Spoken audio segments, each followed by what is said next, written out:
এইটো হ'ল আমাৰ ৩ নং ৰামপুৰ মিচিংগাঁৱৰ ৱাটাৰ সাপ্লাই পাম্প।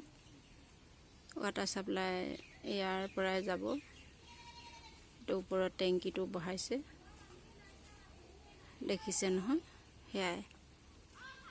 আৰু এতিয়া এই বাৰিষা কালটোত অকণমান প্ৰব্লেম হৈছে, কিয় জানেনে? এই পানীৰ মানে চাৰিওফালে পানী হৈছেতো, নলাবিলাক খান্দিবলৈ, পাইপবিলাক পুতিবলৈ অসুবিধা হৈছে।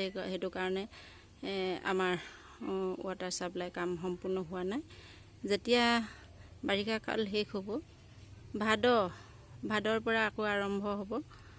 বৰ্তমান ঘৰবিলাক বনাই আছে, তাত থকা কোৱাটাৰবিলাক। তাৰপিছতে আমাৰ চাৰিওফালে এই গাঁওখনত পানী দিব।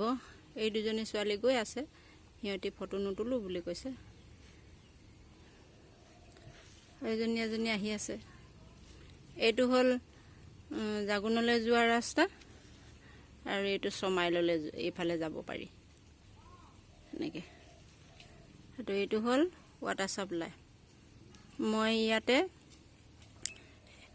আজি বিশেষ মোৰ ভাল লগা কেইটামান ফটো এড কৰিবলৈ লৈছোঁ। ক'ৰবাত যোৱা নেকি তুমি? যোৱা।